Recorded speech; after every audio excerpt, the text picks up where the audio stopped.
Welcome back, everybody. With us here on Sport Federation TV. Every week we talk about sport in the Western Cape. Now we shift our attention back to rowing. Of course, remember last week we had in studio George Deploy from Western Cape Rowing. Tonight we're talking a little bit about Cape Coastal Rowing. They're of course based in Simonstown. And in studio with me now is Sima Ntingiso and Jamie Ingram. Sima, nice to have you in studio with us. Thank you so much for having us. And Jamie, for you, first time as well? Yes, absolutely. Thanks for having us. All right, let's get started straight away into it. Tell me a little bit about Cape Coastal Rowing. You, Sima, this is a club, right, based in Simonstown? Yes, it's based in Falls Bay Yacht Club, which is Cape Coastal Rowing, which is it's partnered with Loyal Maritime Centre, which is students who like us, who have interest in the water, actually have a chance to actually partake in some rowing. And also I've started this year with some rowing, which is, I was scared to do it when I was still in school, but it's been quite a nice ride on board the pilot gigs. Yeah. Jamie, tell me a little bit about the club. Yeah, so the club started, actually we're having our 10th year anniversary this year. So we started off with 12 members and we partnered with the Navy initially, and then we got 2 boats donated from Sikufle, and we started doing coastal rowing. The boat structure, the whole rowing technique, everything like that is completely different to what they call on flat water boats with fine boat rowing, which is the only, in Cape Town itself, we've only got clubs at Sikufle. Yeah.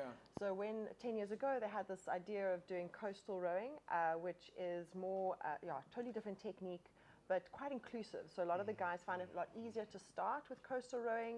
It's a lot more forgiving. The boats take a lot more, because they're obviously designed to take waves, to take swell from the ocean. So a lot of the guys, like Sima was saying, it's a lot easier to kind of imagine yourself in this boat and not falling into the water. So, so Sima, I mean, Sima, what I was explaining to people last week is that because a lot of people think rowing is like paddling in the ocean, but you guys are basically, you're doing backward rowing. Basically. Backwards, yeah. Because normally I'm a sailor, so normally that you are facing the bow. Yeah. Now with coastal rowing, it's just that you have the bow on the back and you're just moving backwards, so which is quite hard to get used to when I started, but I've gotten used to it. Well, I was asking George last week as well. I was asking him, how do you guys know where you're going? How do you, because if you're in the ocean, you're always looking to see where's the wave coming and how do you angle yourself into the wave and so on, right? Yeah, we have a person that's right in front of us, which is the coxsman. Yeah. So he's basically the guy that steers us. We're just the engine. Yeah. So he's the one that tells us where we are and he knows where to go. Yeah. So he's the one that has the direction and everything. So you just have the trust on that guy. So he talks a lot in front there. Jamie, tell me a little bit about the team of people that you've got at Coastal Rowing. I mean, he just mentioned you've got a coxsman, you've obviously got a squad. So that's in a coxed quad. So sometimes you get a non-coxed quad, which is actually more of a norm. But when you've got our coastal boats, we mainly do touring, and so we like to have a cox boat because then you've got line of sight and you've got a lot more dependability on your direction. If not, you've got a lot of people kind of looking behind and making sure that you're steering the boat in the right direction. But you've essentially got your cox who'll be facing towards you and the direction that you're going. And they've got a steering mechanism where they, with the rudder, you can basically steer to where you're going. If that's not what you've got or is not the setup on a coxless boat, you've got essentially 4 in a quad, you've got 2 in a double and a single in a scull. You do have 8s, but not with coastal. It's not. We don't have it at our club. It's just a very big rarity to have such a large boat. On fine boat rowing, they're known as your 8s. Yeah. And Sima, how did you get started? How did you get started with rowing? Basically, I went to a maritime school, which is Low Hill. You fairly start at grade 10, so they introduced me to rowing. And when I first started, I was in a double. And I was like, I was going to be good at this. But then when I started, it just so hard. So, because one thing about rowing that it teaches you discipline and also like teamwork. So, which is really something that maybe that time I wasn't used to it. So then I had some sailing, and I was just sailing, and people started doing rowing. And I was sort of, because I saw them that they're just moving there, I thought it was like boring. And then when I went to currently where I'm at now, Samtra, and then I got introduced to it. And then the first day when I started, I kind of struggled because I'm new to it. But then I think the next rowing, I was just behind the stroke, which is the guy that's in front end. So then I started getting used to it, and I felt like it had so much impact, not only on the boat, but also like in my life to work with people, and also the discipline, and also that when you're just rowing and you're just silent there and then you're just quiet, and the tranquility that you experience there is just so nice. And that's when I really liked it, because I remember I also like, because people know me, people like my friends, they knew me for 3 years. I didn't like rowing, and I was the one that always suggested that you go to rowing, because this year they were like so surprised, which is it scary? I mean, you guys are out on the big ocean. Yes, actually it's quite scary, because I think it says a few weeks ago we saw a couple of whales while we were rowing. They were right in front of us, so I was just told to calm down. They're not going to do anything. So sometimes it's quite scary, and when it's called crabbing, when your oar gets stuck on the water and then you're just trying to it gets quite scary. But what like comes next for you now in the rowing space? What's your next goal? My next goal is that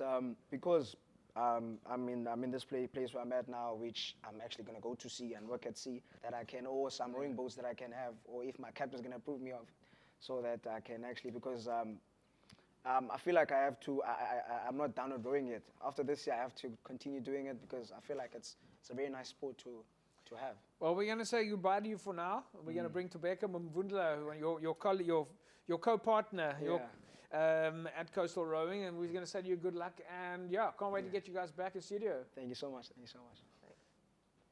Right, folks, as we mentioned, also from Cape Coastal Rowing, joining us now, Tobeka Mvundla. Tobeka, welcome. Nice to have you in studio with us. You and Simo, you guys are rowing together, right? Yes, sir. Yes, yeah. How did you get started with rowing? So I am from Low Hill Maritime Center, a school based in Samosan, as Simo explained earlier. So I got into the school through sailing.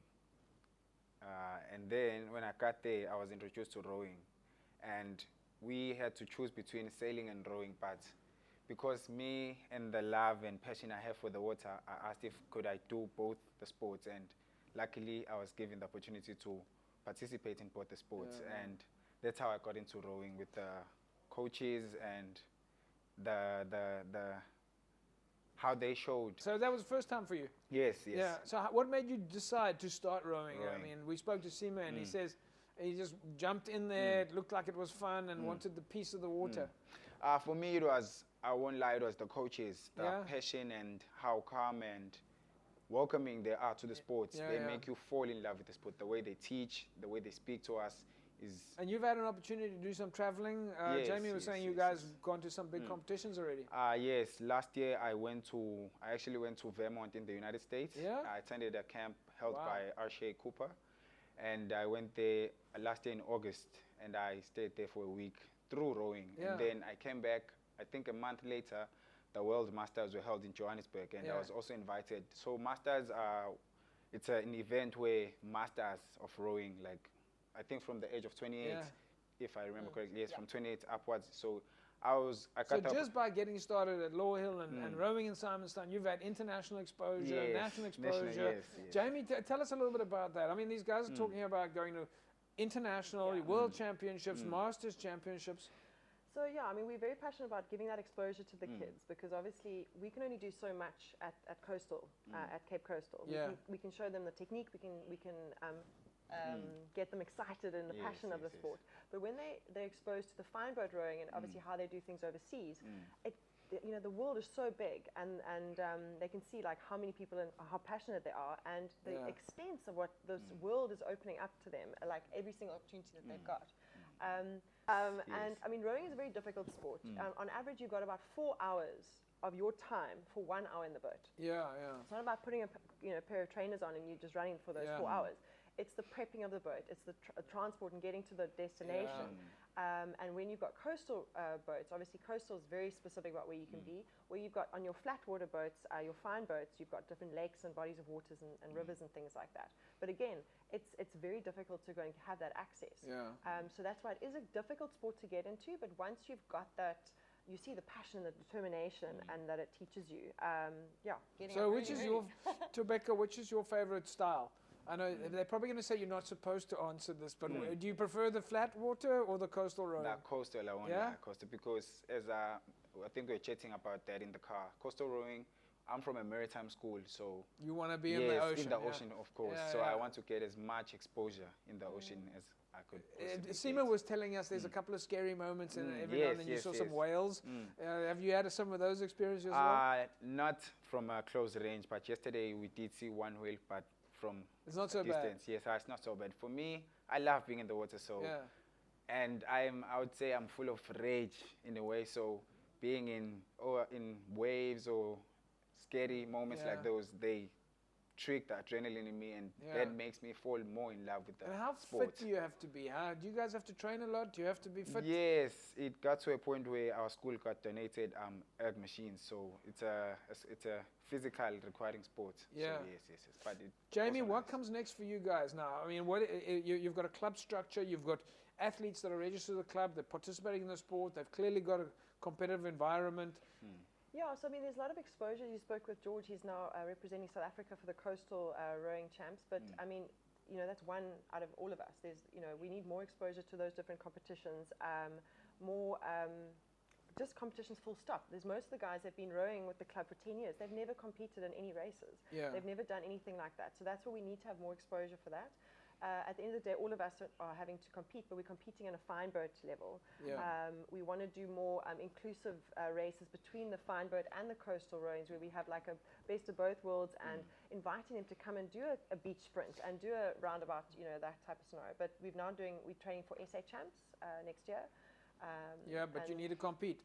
Yeah. All right. What we're going to do is we're going to invite the Eden guys down here to come and have a weekend of rowing. Yeah, brilliant. And so the challenge the gauntlet has been set. We're going to be Tobeka, Jamie, great stuff chatting with you guys, and can't wait to see what comes next. But definitely, I'm thinking that we're going to see a Cape Town Eden challenge on the cards. Bring it on. Yeah, there we go. Right, folks, there we go. That's a wrap from us tonight. We'll see you again next week, same time, same place. Have a fantastic sporting weekend. Bye-bye.